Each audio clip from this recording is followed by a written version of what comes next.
Good evening, YouTube. This is Empress Jack Rabbit. I have not been on in a while because there's been so much going on in my life and in the world that I don't know. I was just kind of letting it play out and see what's going on. But much to my surprise, two people that I really loved a lot in from what I see of their life on Snapchat and seeing them on Love and Hip Hop Hollywood is Apryl Jones and Omarion. So now I've got word that they are broken up. And it baffled me so much I had to get on and see what was going on with them. They seem both to be really nice people. He seems like he's a good dad, she's a good mommy, and she really cares for her kids. My eyebrows are looking all kind of crazy.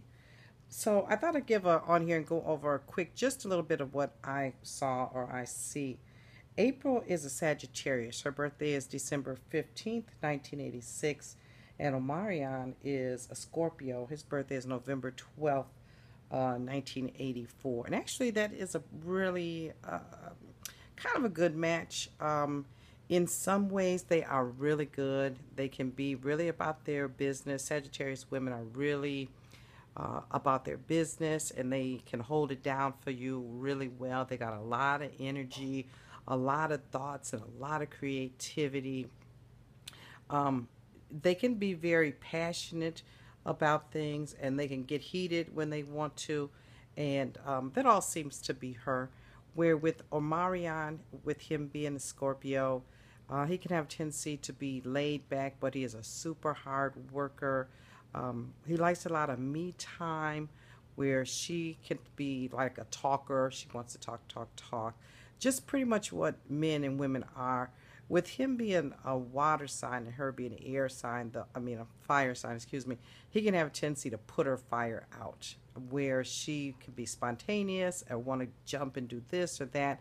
And he can be a little bit of a downer or pill or moody, or snappish, which will cause them to be snapping each other because she's not even here for that kind of stuff, no matter how she appears on TV. But what I thought was I would see what's coming up for them this year. And the first thing I noticed is that right now, well, their year starts on their birthday. So Omarion starts in November and hers starts in December. And that'll be their whole year added to this year. What I saw was she right now is an 8 and he's a 4. That is a great combination. That's why 3 or 4 weeks ago he wrote to her or put it on Snapchat or Instagram how much he loved her and how wonderful a woman she was and how great of a mom she was and all of that. Just absolutely wonderful. And it didn't really show him at that time like he had been messing around on her and all of that. But now that they're getting closer to their birthdays, the energy of this year, the number 9 year, comes along and it starts to slowly pull them in. And I really think that he messed up.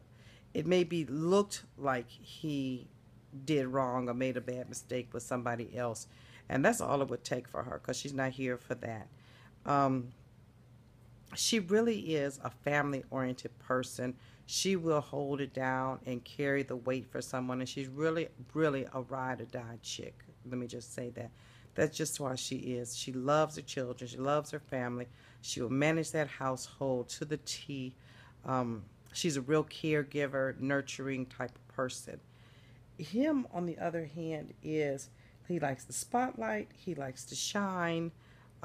He is actually someone, though, that overall he has a great spirit. He really cares about humans and humanity and the world on a bigger picture than what she would be like. But they do seem as though they would be overall compatible. But the fact is, she's going into a number 9 year, and so she's feeling that. And so with a number 9 year, and we're also in a number 9 year, that is definite endings of a situation. Not a let's play the breakup and get back together. Although that may happen before December 15th, her birthday, that may happen where they start dealing or creeping or whatever. But once her birthday hits, that's done. She is over it and everything it takes to be that ride or die person and not feeling like he is putting in his 100% on the home front or caring for her, or she doesn't want to see things of it at all with him and anybody else. And so she's done with this. She has been betrayed in some kind of a way, um, not by somebody in her camp, like her friends or family members, but basically by him. She's been betrayed, and that's hurtful to her. And uh, she feels it, she sees it, she knows it. She's got real good instincts, and she's trusted on that. And that's the end. I wouldn't be surprised if she even moved out of the state. In the number 9 year, you may do something really drastic, like make a major move, make a major change. And it's definitely, if that relationship is not where it should be or how it should be, then that's the end of it. She could have even wanted to get married. It could have had a pillow talk discussion that we don't know about. That, in a lot of ways, is not even really any of our business. But there is betrayal there, or the scent of betrayal, and she's not even going to play the fool at all. Him, on the other hand, interesting enough, in November, he's feeling the energy of a number 9. He wants space. He wants freedom. He wants a lot of fun. He doesn't want to be accountable. Not to his kids so much because they're little, so he doesn't really look at it like that. He doesn't want to be accountable to any woman, parent, whatever. He wants to be free. And so if she wants to say it's over, he's at a point where I'm not going to fight it. I've convinced you enough. I'm not doing anything. I've made enough promises.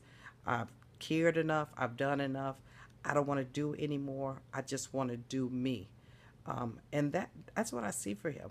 He just wants to kind of go on and do his own thing and call his own shots. Nobody controlling his money or his whereabouts or anything else. I think next year, though, she could start completely over with someone after her birthday next year. And for him, I think he's just going to be more of seeing about the kids and being a caretaker, but that's a while from now. He could even want to come back to her and say, let's do something. But I wouldn't be surprised, because number of 5 years, when you could meet that soulmate, and they've been in a long-term relationship, he could very easily turn up with somebody and they be the one, and we'd be so shocked, wouldn't we, if he all of a sudden had her and 2 kids and then he didn't marry her, but yet he ended up getting married to somebody? That would be very shocking, but it's also very possible. Where with her, she wouldn't be into that right now. She'd really start working on herself and getting her own career going, or whether it's in business or music or whatever it is that she wants to do. She wants to do that, because at this point he doesn't want to be bothered with doing that with her anyways. I think they're a really great couple, but right now her main focus is family first. And it's going to be like that for a long time, where his main focus is wanting to be in the spotlight, wanted to be shiny like he was in the past. Like I said, wanted to have space, want to have freedom, want to be able to speak his own mind or his own thoughts, not have to watch his words or anything like that. Personally, it's just me. I'm from the old school. I think they should have got married. Even if she said, no, I don't want to do that. Here's the real deal. Yeah, you got some women that are single and they're out there, they're going to college or they're working in their career, and they're enjoying the dating scene or running around with their friends, and they want to be single right now.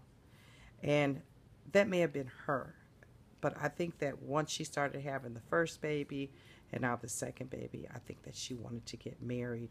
And I think he maybe even have put that on the table. I have a Scorpio mate husband, and I know a lot of Scorpios, as a matter of fact. They're not always the most truthful, not just because they're lying for the sake of lying, but they're always concerned about they don't want to hurt your feelings. And if your feelings are hurt, then their feelings are going to be hurt. So they may put something on promise, but not be able to stand up on that word. I think she should have married him first. She can still get support if that's her thing.